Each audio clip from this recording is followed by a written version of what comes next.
Well, hello everyone. Before I start this video, I'll have to apologise if I start coughing, spluttering and sneezing part way through. This is my second attempt at filming this today. And I had to stop the first time because I couldn't get a word out. I was coughing so much, etc.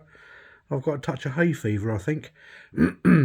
Anyway, on with the video. Yeah, I've just recently joined a group on Facebook. Let's see if I can remember the name correctly. Crosman Ratcatcher Owners. That's the name of the group. And as a result of which, and looking and seeing the builds that people had done with theirs, I thought I'd do this quick video and we'll have a proper look at my Crosman Ratcatcher 2250 XL. You've seen this before, but I just thought I'd go into more detail. This isn't quite as XL, as in extra long, as it was when I bought it, because the first thing I did when I bought it, believe it or not, was chop 3 inches off the barrel. And the reason I did that was basically to make it more manageable, because with the moderator on there as well, it made it a bit unwieldy. So I chopped 3 inches off. I just used a hacksaw, and then using a Dremel tool, I re-crowned the barrel. And if you don't know quite what that means, have a look on YouTube and it will give you plenty of ideas and show you exactly how to re-crown a barrel. Of course, having done that, having chopped the end of the barrel off, I was left with the problem of having nothing on the end of the barrel to screw the moderator onto. So I had to buy this little adapter from JS Ramsbottom for about £8 via eBay, which just is held on with 2 grub screws, and then you can screw your moderator back on.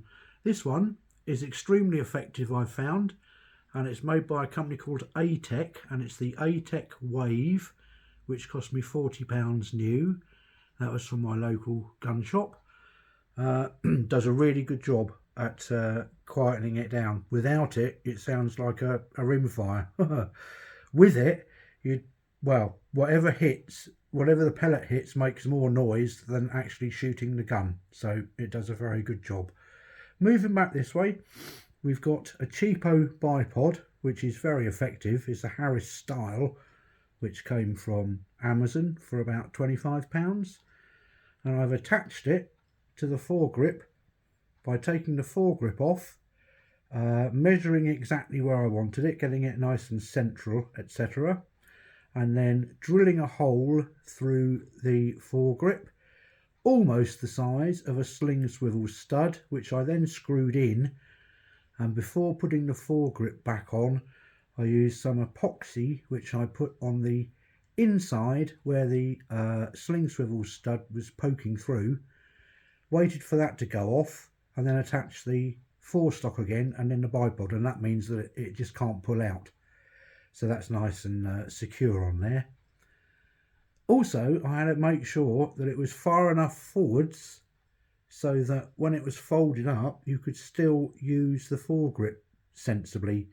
So I'm quite pleased with how that turned out. So that's that. Let's move back a bit further.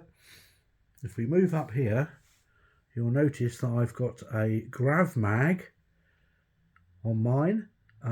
This is again found on eBay, and it was £30, all but a penny if I remember correctly. And the idea of a grav mag is that it's a tube down which you feed your pellets. I tend to use RWS Superdome in 2.2, and you drop those down, you slide down the little flap there, that moves up and down. As you can see, it's got arrows on it. And then when it's at the bottom, it gives you enough room to drop the pellets in. If you pull back the bolt before you, the cocking handle, before you start loading it, you'll find that actually you can get 10 pellets in there before you close up the little hatch again, which makes sure that they don't fall out if you happen to hold the rifle on its side or something like that. One thing I did find with this, which you might find a useful tip, is the fact that this little bit that slides up and down, before I did what I'm about to tell you that I did, before I did it, quite often, in fact, this would become loose. And it didn't matter how much I nipped up this little screw each time, it would still come loose with just the action of going up and down. So I racked my brains for all of about 30 seconds and came up with the idea. I don't know if we can see just in there. You might see there's a, if it focuses, come on, focus. Can you see there's a hint, excuse me, a hint of red just behind the bolt? Maybe not. Anyway, when you buy the GravMag complete kit, you get included 4 or 5 little red plastic washers. They're very tiny, but they are to be used if you find that the probe that pushes the pellet into the barrel isn't lining up quite correctly with the pellets that you're using, and you put them over the end of the probe and it just keeps the probe up that little bit higher. I didn't need to use that using the pellets that I use, so I got a couple of these little red washers, took this bolt out completely, put the cover, the plastic cover, over the bolt, and then on the other side of this plastic cover threaded 2 of these little red plastic washers onto the bolt, and then put it all back together again, did the bolt up, and now you can do this bolt up reasonably tight, and it doesn't matter how many times you push the little door up and down, it just doesn't come loose anymore. So you might find that useful if you have that problem. So anyway, that's the GravMag. Let's move back this way a bit. On the stock that comes with the rifle, I've had to make this. One thing I can never understand when you see videos or pictures of people with their 2250s or 2240s or any of these iterations of this gun that has the stock shaped like this, is how many people just use it with the bare stock. I don't understand how they can see through their scope and get a proper cheek weld on the butt plate. I just couldn't understand it. I need to be up sort of another 1.5 inches. So I racked my brains, came up with this. Excuse me. Very simple to make, quick and easy to make, and it's going to last forever. Basically, I got some rubber first of all, wrapped it around the top of the stock. Around that, very tightly, I wrapped, as you can see there, some good quality paracord all the way along its length. And then got some more rubber and put a couple of layers of rubber on top of that, and then wrap the whole thing in insulation tape just to neaten it all up. But yeah, so that's giving me the correct height now, so that when I rest my cheek against it, I can actually see through my scope. Talking of scopes, this is what I use. This is a Hawk Vantage 2-7 by 32.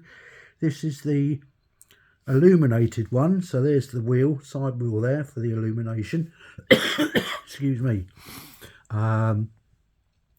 It's got mil dot spacings when you look through at the reticle, and either end I've got the Hawk metal flip up covers, and at the front, as well as the flip up cover, I've got the short Hawk metal sunshade, which makes quite a big difference when you're looking into the sun at certain angles. This one is the parallax adjustable one, so it's got the adjusting knob, if you like, or wheel on the front, which is cool. It focuses down to about 5 yards, which is brilliant. I usually shoot this out to 20 to 30 yards if I'm honest, but it's nice to know that you can focus down really closely if you want to or need to. So that's the scope. I've also got a little bubble level on there, just a cheapy one, about £8 off of eBay I think it was. Put them on all my guns, just so that you know when, particularly when you're shooting from a bench or a table, that everything's level. It's just one of the things that I do, is put them on all my scopes. So that's that. And then at the top, to replace the top part of the scope mount, you'll see I've got the Picatinny one, which I've just, as I say, replaced the top of the mount that came originally, which means that I can use upside down a Picatinny scope mount, and then just a basic little torch, which I've not actually used in anger yet, but I'm imagining, because it's a focusable one,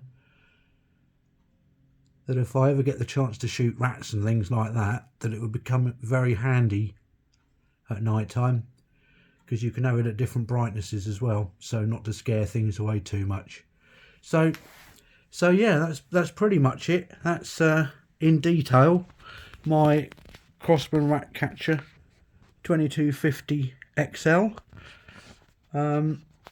If you've watched any of my previous videos, particularly the last couple that I've done, you'll see me mention, and you'll actually see on there, a young lady who I've become friends with over the last 6 months or so, who goes by the quite comical name of Boris. She's actually very keen on shooting now, and she's a very good shooter, I have to say. She usually beats me when we ever have a little competition out the back garden, so she's extremely good. And just because I'm so pleased that she's as keen, or seems as keen on it as I am, and is willing to come round and have a competition now and again, I treated her to one of these recently, identical to this, so we've got one each. This last weekend we got out there in between the nasty weather that we're all experiencing, and had just an hour or so out the back, and we were shooting out to about 30 yards, just having great fun really, just plinking. I was using the CO2 capsules that we'd used up, so the empty ones, we were standing those up on end on a little bit of Velcro, and just shooting those at 30 yards, which was quite good fun to see them go flying off everywhere. Anyway, hope you found this interesting, and particularly the tip about the door on the Grav Mag. Yeah, hope you found that useful, and just keep looking out for new videos. See you soon.